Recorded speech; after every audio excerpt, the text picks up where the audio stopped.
All right, Peter, you ready? I'm ready. I think so. All right. And we're live.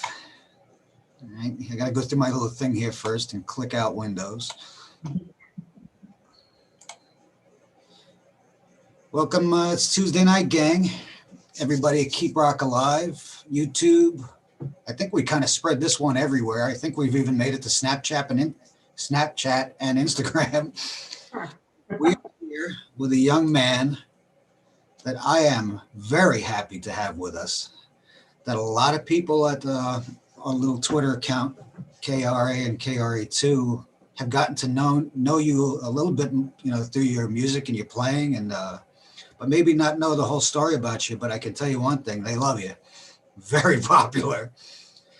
And I'm glad I got you over here to talk. This Peter Dankelson from just about an hour north of Chicago. Yeah, I'm in a little town called Libertyville. And yeah, thank you. This guy I found, and I think a lot of people that follow KRA are gonna know and agree or remember because I get a little boisterous once in a while. But I said last spring, people need to start using TikTok. Mhm. And everybody older than 40 laughed at me, including myself.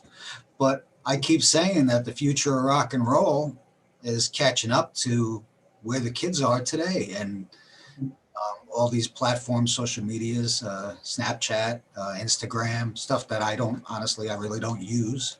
Mhm. We're part of it and we have a presence there.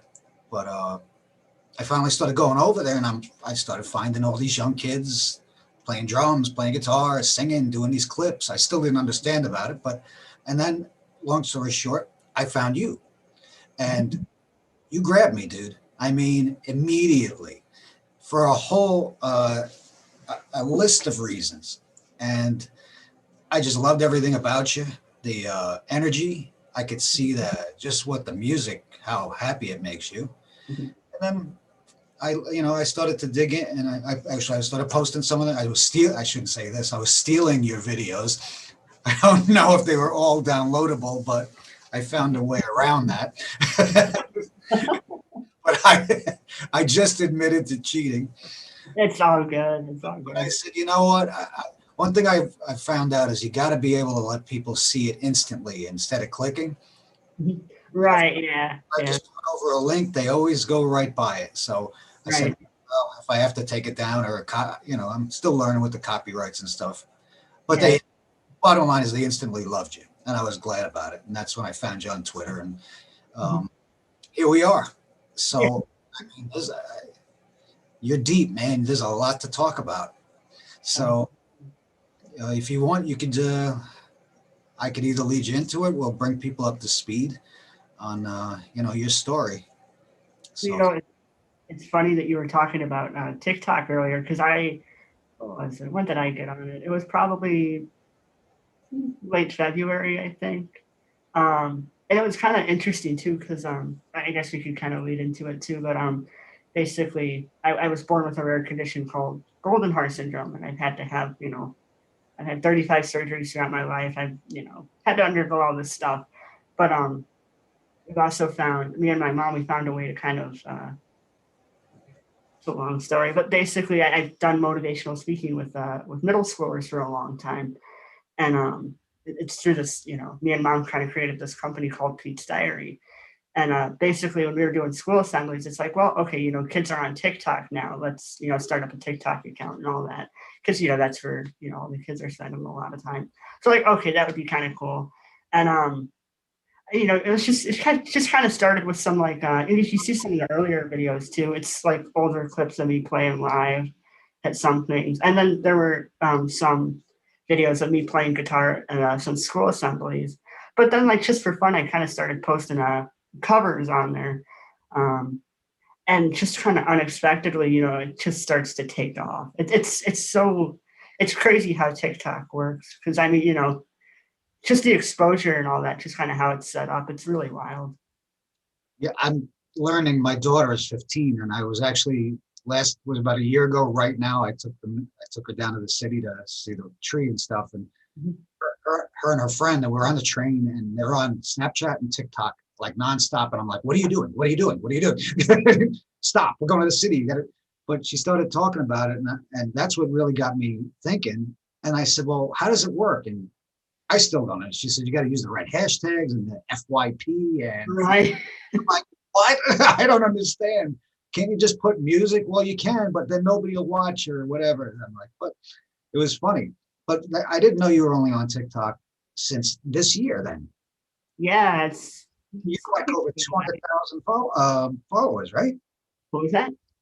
You're way up in followers. I actually just looked. I forgot to write it down. It's like over 200,000. Yeah, it's a lot. It's crazy. It's so wild. Just like what is it? Hotel California. People love that one. That one.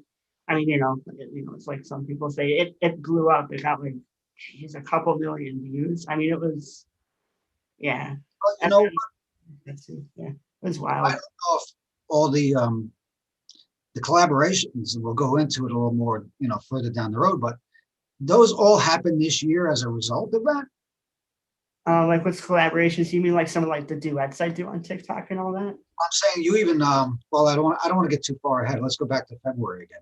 I mean, you just started that this year, and this is what really grabbed. And like you said, I'm not surprised that you've blown up the way you have, because the same way I said this, and I've been saying it for months. Even when I post your videos, I retweet something, I always say, I'm from New York City, so I always use the term kid. I'm sorry. I've gotten yelled at so many times about it, but this young man now, I'm learning. I said, well, put a smile on your face. And then I don't say anymore, and I let people, and they all understand. And if anything, maybe, sometimes out of, a year like 2020 is, what's the word, unprecedented, without getting crazy. And like, Right. nobody could have ever written this. Right. There's these little glimmers of hope, and you find happiness where you never expected it, and it's driven a lot of us into different situations where, my thing with what we do is we try to support new rock and roll, today's rock and roll, the future of rock and roll. Right. Go into again, it's obvious who your influences are. Yeah. You're dripping up it, which is a good thing. But like I said, you ended up on TikTok. We start looking on TikTok. And then I read more about you, and I start investigating you, and I'm like, wow, this kid, it's what I call, there's a shining light everywhere, somewhere, if you look in the right places. And just, you think things are bad and, it's tough. Your positivity, and that's what I keep repeating. And that's something I would, as a kid, I'm 54 years old and you're 20. I'm looking to learn from someone like you. And I mean, I want a lot of people that are followers of Keep Rock Alive, people I know in general, they need to, sit back and listen to a guy like you. And that's why I was dying to have you come on and talk. And I want you to tell your story and some of the things you're doing. I mean, I was looking on a couple of the organizations you're working with now. Uh, tell us about what you're doing. We'll start with that first, and then what got you from, as a kid, you went through a tough time. 35 surgeries to get where you are. Look So at you. yeah, I guess kind of well, I was, like I said earlier, I was born with something called golden heart syndrome, and I guess some of the stuff I got with this package deal is that we put it sometimes as I'm missing my left ear. So there's nothing on this side, but I wear a hearing aid on this side, and that's been helping me out a ton. Especially being a musician and all that, because hearing is just a little important, right? But just there's a bunch of other like internal stuff as well. Like I had a open stoma, or a hole in my neck, for about 19 years. I had that closed up last year. I had a feeding tube for a long time. So yeah, I guess life kind of started out pretty rough. But when I was about 4 years old, we found an organization, one of the many organizations that I've been involved with, but we found an organization called the Children's Craniofacial Association. And they're basically like, my second family. I've basically grown up with these people, and I've been going. They have these annual retreats, and it's pretty much at like the end of June, early July. It's in a different part of the U.S. every year. So like we've been to Nashville, Arizona, Utah, Florida, California. It's a lot of fun. You get to kind of travel and all that. Um, but I've grown up with these groups of people, or this group, and I've gotten to know a lot of really great families there. Gotten close to a lot of people as well, and it's really cool because like one year, I had a huge jaw surgery, and it was like a few weeks before the retreat. So we actually went from so I had a huge jaw surgery procedure, and then I had to have my mouth wired shut for 2 weeks. So literally, we went from Chicago to Grand Rapids to see my surgeon, got the wires uncut, and then went to the retreat that year was in Reston, Virginia. We went straight there, and with the jaw surgery, I had was trying to figure out how to talk again and all this, but it was just it had been a couple of weeks of craziness, but during that time, it was just nice to finally um, see all my friends again. And the important thing with that was, they understand because a lot of those people have been through it themselves, or their families. Like my mom and dad, they'd spend time with parents, and then my brother could spend time with siblings. So like everyone just kind of gets it. It's just a great weekend. It's a lot of fun. That's great that they have, that's what I was just reading about. Mhm. And I mean, now you've become a voice for them too. Yes, no, they really mean a lot to me. Like I said, they're like family. I love them a lot. But my next question, I guess, would be, I mean, you've taken all this and you've turned, you know, everything you've experienced as a child into energy. Mhm. That's the only way I can wrap my head around it. Where I mean, I see it in you, and it really, I mean, I love it. It makes people, you know, you radiate it. But how did I know you started playing guitar, I think 5 years ago originally? Yeah, so it was like I think spring of 2016. I think that was when it was like the end of my freshman year of high school. That was when I kind of started, to pick it up and play. And basically, I mean, that's your personal playing for, you love rock and roll and enjoyment. Well, I may as well ask you this. I always ask this question.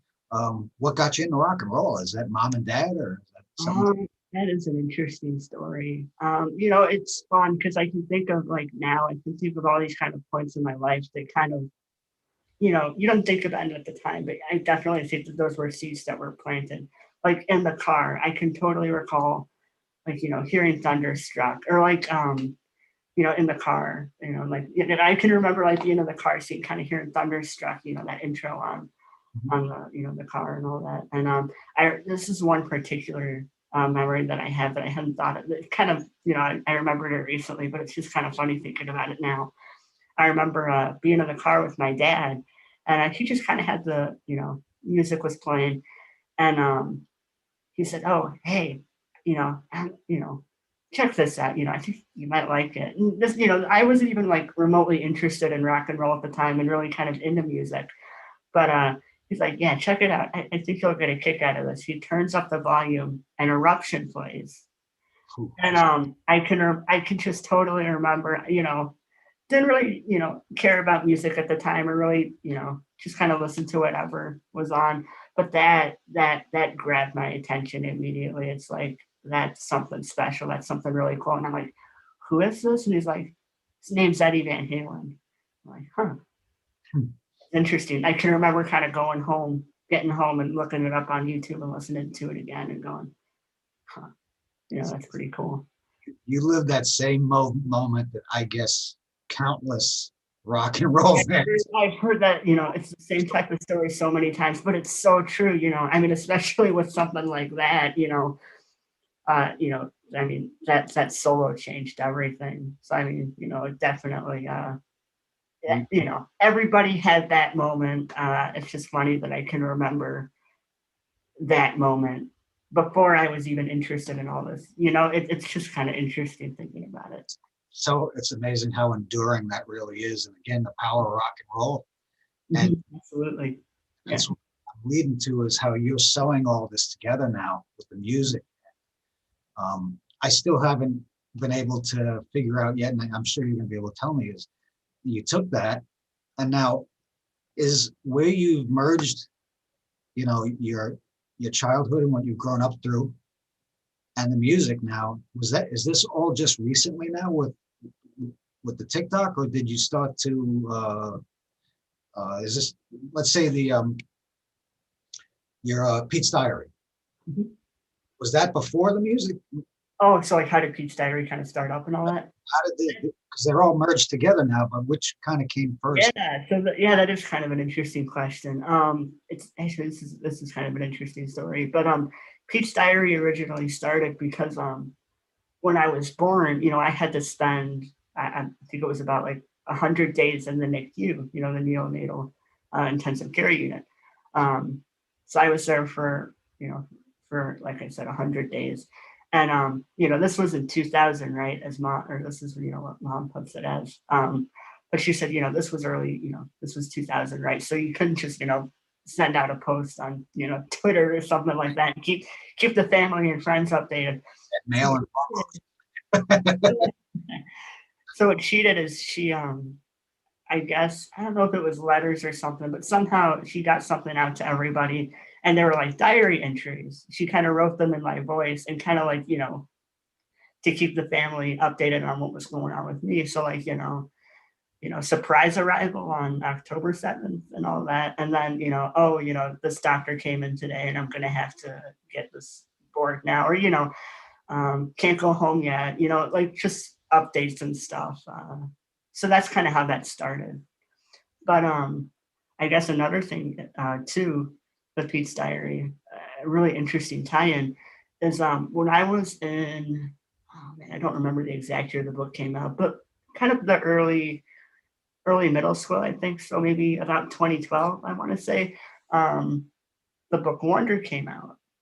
And if you don't know what Wonder is, it's basically it's a book. It's about a boy with a facial difference who starts school for the first time, and it kind of talks about some of the I guess struggles that you know somebody like me would go through. You know, starting middle school for the first time, and you know just life in general with kind of you know a facial difference. And and you know the book, you know, it's now a movie and all that. It was made into a movie a couple of years ago. But basically, I don't quite remember how it all started up. But um, in Santa Monica one year, there was a play, not really a play, but like just kind of like, you know, you'd read some excerpts from the book, kind of like a reader's theater kind of thing. And you know, they were looking for somebody, you know, who could play the part of Augie, and they contacted CCA, and they're like, "Hey, do you know someone that could do this?" And they recommended me. So, you know, practiced the parts and all that. Then went out to Santa Monica and did this play, or you know, the Reader's Theater. And while we were there, somebody's like, "Hey, you know, this is really cool. You know, your story's really neat. Would you be able to come out to our school and you know, could you maybe share your story with these kids and maybe talk about the similarities between you know the character in the book Augie and you know, kind of you know that similarity." We're like, yeah, that'd be really cool. So you know, went there, did that, and then we went home, and kind of you know, people kind of started hearing about it. And they're like, hey, do you think you could come to our school and you know talk about this? And they're like, yeah, sure. And pretty much it just started snowballing and all that, and it was really cool. And you know, I continued to do this for a really long time. And then when I picked up the guitar and you know, a couple of years ago, we kind of found a way to blend in the music and you know, Pete's Diary now. It's kind of you know, we've transitioned a little bit away from Wonder. You know, it's still always there, but like now it's more of like, you know, we found a way to combine it into, you know, incorporate the music. And now it's about, you know, positivity and, you know, being kind. So it's really cool. So it's just this huge ongoing thing. It's really neat. Now I get it, because that's kind of the way it looked, but I wasn't sure if there were any specific, you know. Yeah, it's a long story, but it's a really neat story. Process, it just kind of it grew on its own over Yeah. time. But I mean, that's what's cool because initially I found you because of music, Mhm. investigating more, and then that opened my eyes even more. And then I found you here on Twitter, and then I saw, as I'm reading, if anyone, and this is what I hope my followers do, not only for the music, but go scroll down Pete's page, Pete's Diary, on Twitter at least, and there's links to you're on just about everything. But if you go down it, it's not just the music. It's also, you think you're having a bad day, listen to what this guy's got to say. And, that it's really neat to see. And it's something that, it's needed on so many levels. I'm very careful about you. You got to be careful nowadays. But, if you just set aside all the nonsense, Mhm. life's not, surprises happen, everything happens, but there's ways to work through it. And you're a living proof, man. I mean, like I said, the two things I see just, glaring off you are strength and positivity and rock and roll, which is a bonus, Right, and and I talked about this recently. I say, golden heart syndrome. You know, it's you know, it's part of who I am, but it doesn't define who I am. Does that make sense? It's like, yeah, I was born with golden heart syndrome. I've had to go through all these challenges, but there's more to life than all of that. And like you said earlier, how could you keep up that positivity and just that attitude of and having to go through such a tough thing. And for me, the huge thing's always been family, having my family like there for a big surgery, and music too. That's been such a huge thing now because in high school, it's interesting now, thinking about it too. When I picked up the guitar in high school, not long after that, it was just pretty much every summer in high school I had a different surgery. So uh, kind of playing the guitar really kind of helped take my mind off of some of the crazy stuff that was going on. Just kind of relax for a couple hours, crank up a GNR tune and just kind of play for a while or something like that. That's your release. Exactly. Yeah. And even when I was in the hospital, I had a huge airway surgery last September, and that was a rough one. But when I was able to, I'm like, I need a guitar, just gotta play, and that really helped me out big time. Well, I will say one thing. I am jealous of your collection. I see a gold top back there. Yeah. Yeah, sunburst. Yeah, but we're going to go into that in a bit. My next is, you took all that, and now you're in 2020. Mhm. Everything you've done on social media has, I don't want to say paid off, but I mean it's grown out of control, your own control. Let's say. I mean, it's really just it's organically spread its wings, and Yeah, especially in like the past few months, like on Instagram and stuff, especially, it's really started to take off. So it's really exciting to see. It's very cool just to see like how big that this community is starting to get. And, it's just exciting too that to see that people are really digging it. It is that people are enjoying it and just making people happy. That's really good to see. I never envisioned, um, I read along now, and I'm like an old curmudgeon, let's say, or whatever you want to call it. And you've broken me right down, dude. So, I try to play Mr. Tough Guy, and I'm not. Really, it's refreshing. It really is. And I mean, I see you smile, and it just makes you feel good. And I'm gonna talk a lot about you after this, and I hope some people, take the time and spread the word. But we now we this led up to this, and the funny thing is, I hesitate. I didn't want to. I wanted to be like semi-set when I did this before I talked to you. And now I messaged you. I guess I was pretty sure I was talking to your mom at first, but it doesn't. Yeah, she runs like I know she pretty much entirely runs the Twitter account on Pete's Diary and all that. I said I gotta have this guy on here. But now we can talk rock and roll. Absolutely. Where do you want to start? Oh, we're going to start with you. You are a man, man after my own heart. Gibson Marshall. You got me. I do. I haven't. I do like the Marshall, but it's kind of out of frame. But I've been playing a Black Star a lot lately. See, it's a half stack or is it a combo? I can't remember. Oh, yeah, let me see. There you go. Kind of see it there a bit. It's a. It's like a. Yeah, I guess you. I guess it would be a half stack. That's. And that's it's Jared James Nichols signature amp. I was going to say that next because I went through the list of some of the people that you've either say been in contact with, worked with, collaborated with. Oh, let's start with this. Okay.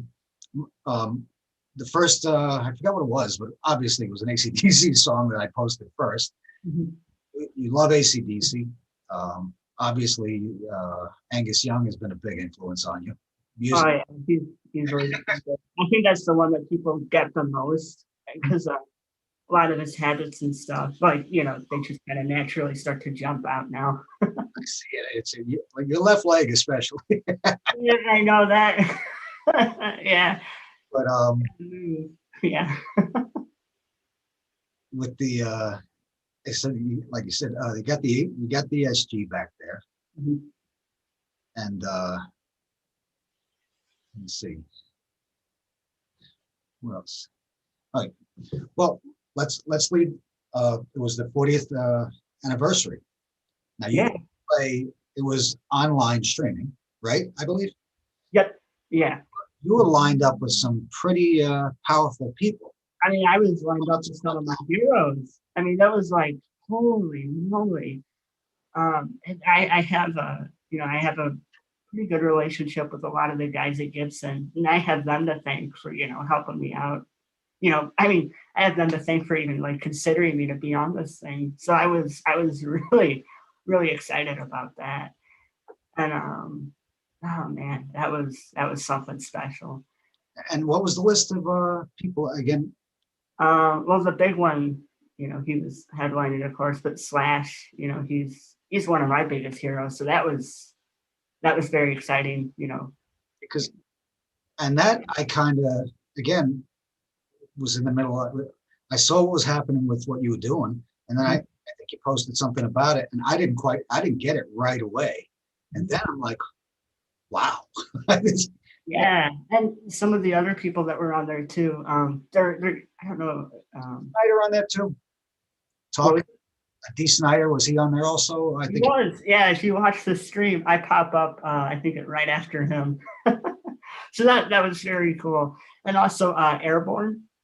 Yep. The Joel was on there, and I do love that band. It's just they have that fun, just AC/DC style, just fun, have a good time, rock and roll type of energy. So that instantly drew me in when I heard them.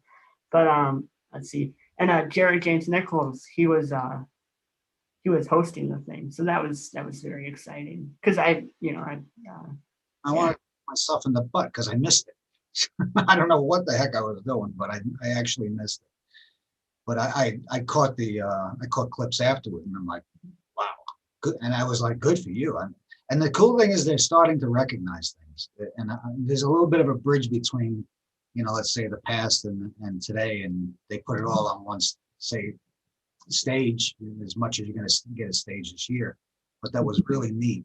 And D. Snyder, I mean, I always give him shout outs. He's been really great with helping us. He's caught a couple of the bands that I post and he's retweeted them and, given them a lot of exposure. So, and he's always been a soldier for rock and roll, obviously. Absolutely. Yeah. He's definitely one of those guys for sure. In front of the Senate hearing and basically embarrass them. That's what I was just thinking of. Yeah. I remember when it happened. It was awesome.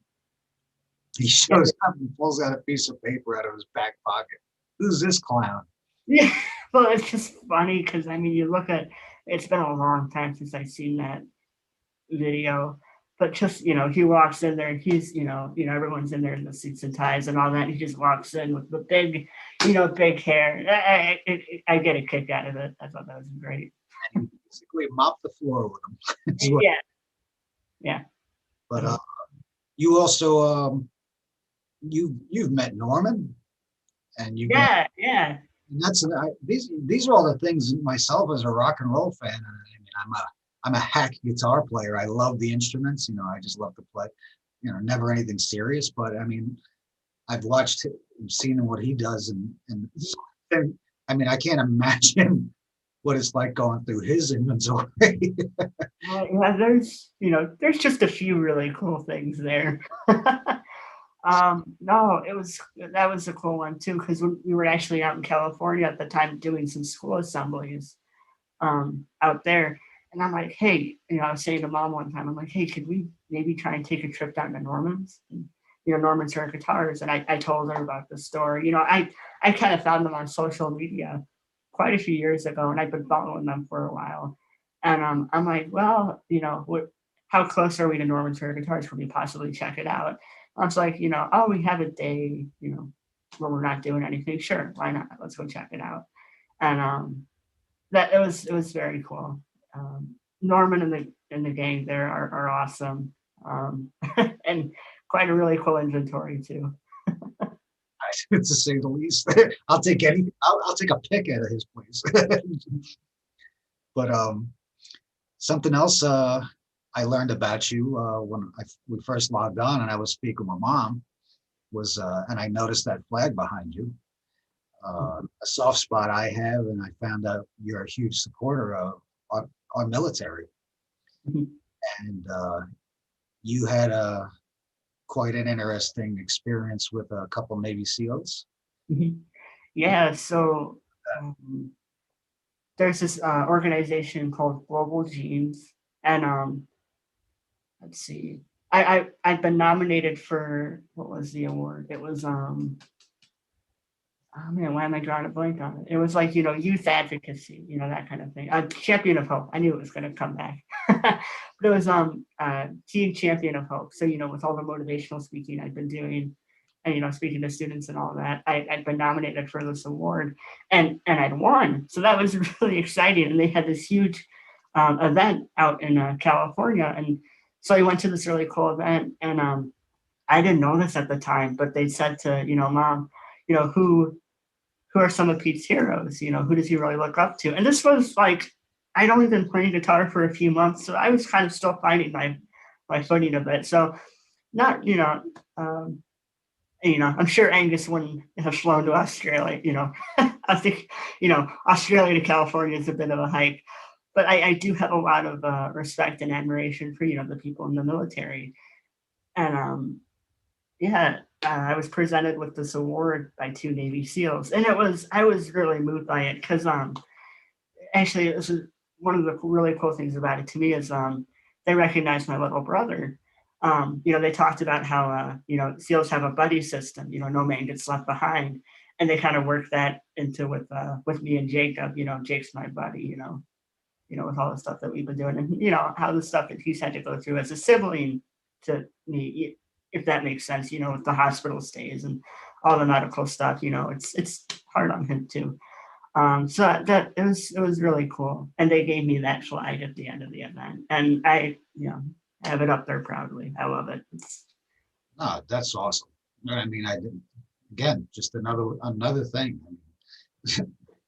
You have and the respect you have, also appreciation, and easily, like I said, again, you practice what you preach, literally.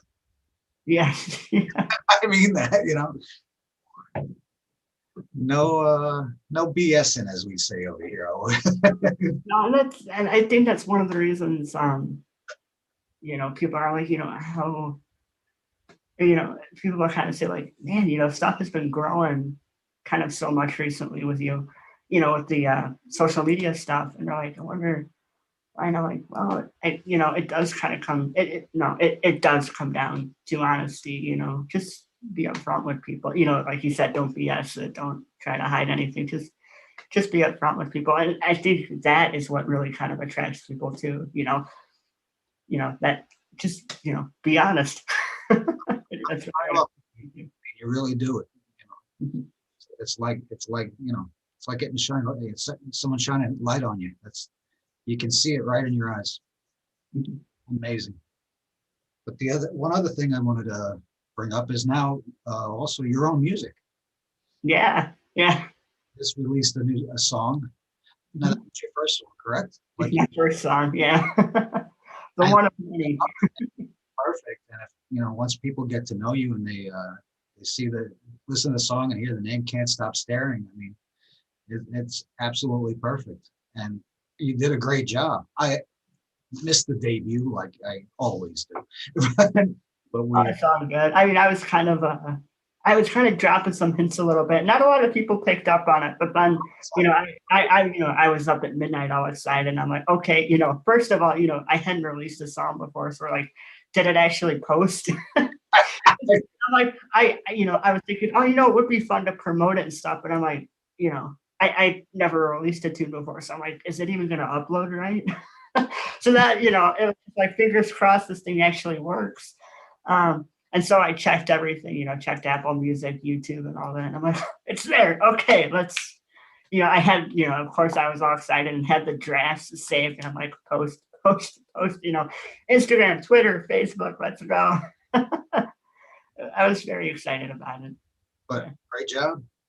Oh, thank you. That was a fun one to do. Just a simple, like I said, I'd never released a tune before. So I'm like, well, it's just, and people have been bugging me like, where's your music? Where can I hear all your stuff? And I'm like, I don't have anything out. Like, oh, really? So I'm like, oh, that's got to change. So well, this acoustic tune. Oh, I think it's a bit different from what people would expect.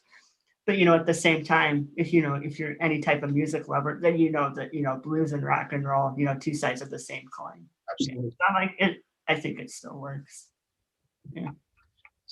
You have any plans for? Are you writing more music? You working on music? Yes, I've been working with a friend of mine. Yeah, we've been jamming a lot of tunes. Voice memos on my phone. If I have an idea or something like that, I'll try and it's great too because I love drum tracks on YouTube. I can hook up an iPad to my amp, and that's how I play along with the tunes and all that.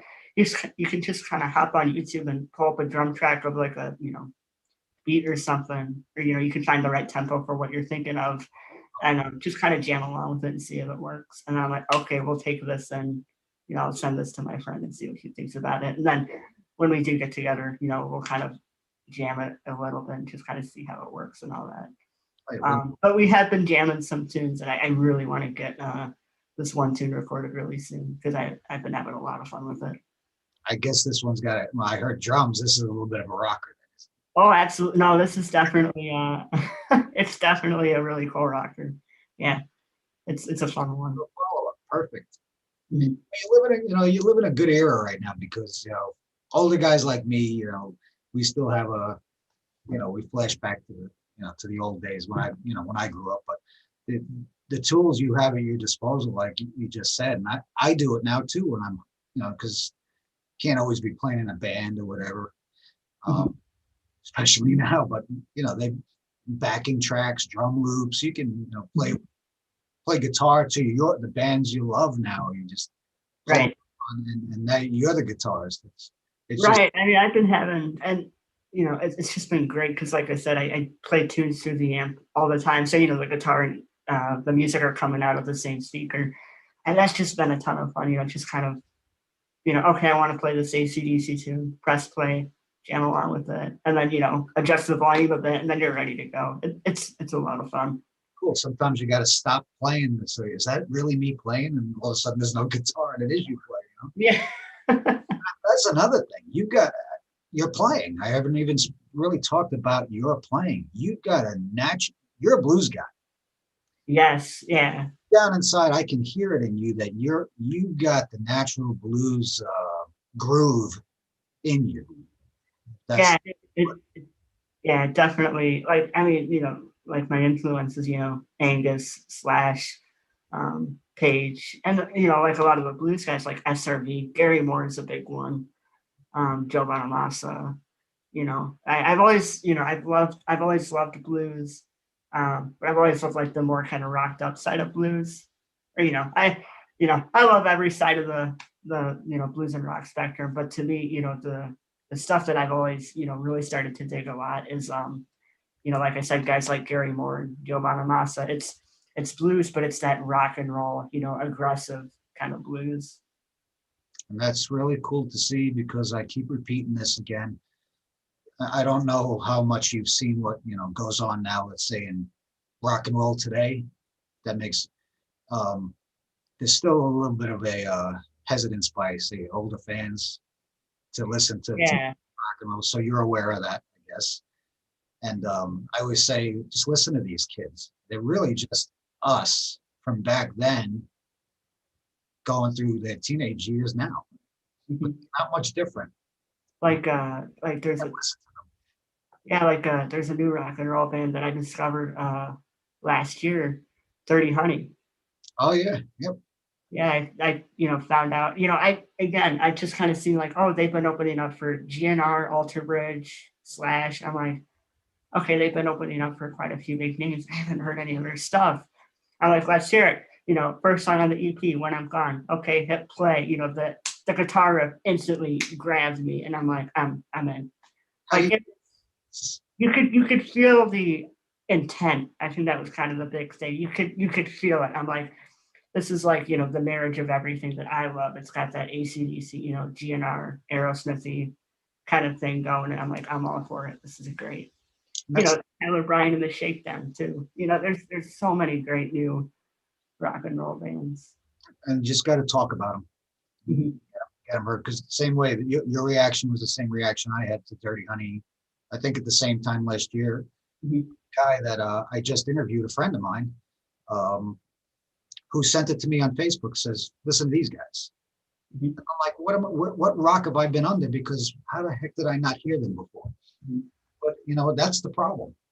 And I think part in the way you present yourself and your attitude with, you say positivity. I say rock and roll needs some positivity and also needs to work together more.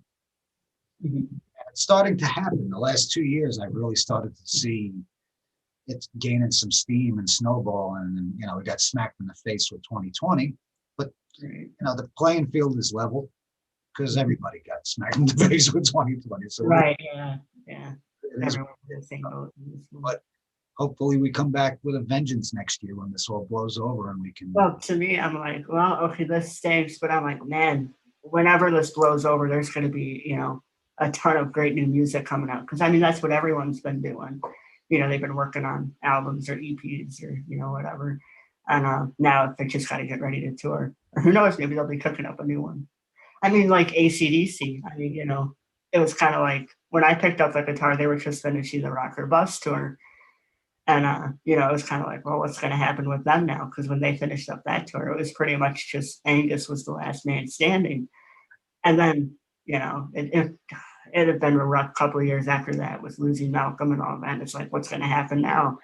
And then, just one day you wake up and you see, teasers and stuff coming. And then, yeah. So that was a nice surprise. Now I just got to hit the road when everything opens back up, along with everyone else. I mean, I can have never, and this is what I say about the endurance and longevity of rock and roll in general. I mean, in 1977, I just started in junior high school. Mhm. 4 years old now, so I was 11 back then, I guess, right? 11, 12, whatever. And just started junior high, and that's when I discovered AC/DC. Mhm. If you told me then, or if you asked me then, in 2020, when you're 54 years old, they're going to put out a new album, and there's going to be a pandemic, Yeah. but they're going to tour right after it's all over. I'd look and, what are you, nuts?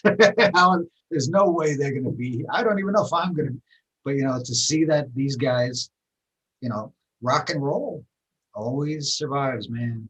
We've had hit some rough spots. Mhm. This is the kick in the butt we've needed. Mhm. Yeah. And this is something I want to ask you also, is because you're only 20 years old. Mhm. What do you see around you from, say, your peers and kids your age, and even through high school? Again, here in New York, not so much. Chicago, you're north of Chicago, but is there let's say, a little bit of a ganging up of rock fans back in the high schools, or is it? In high school, I could never really find, there were rock and roll fans, but there weren't really like many guitar players that were really, they weren't really into the same stuff I was. A lot of the stuff that a lot of, the guitar players I know, and still kind of keep up with them and all that is they're really into like the psychedelics kind of stuff. So like I know like for a lot of those guys like John Frusciante from the Red Hot Chili Peppers, that's like their big influence, right? Hendrix, of course. That kind of psychedelic kind of style, which I still enjoy, but I could never really find like the kind of like the rootsy blues, like the true bluesy rock kind of thing. So I almost felt like a bit of a lone wolf a little bit, but I still jammed with those guys a lot and we had fun. Let's see.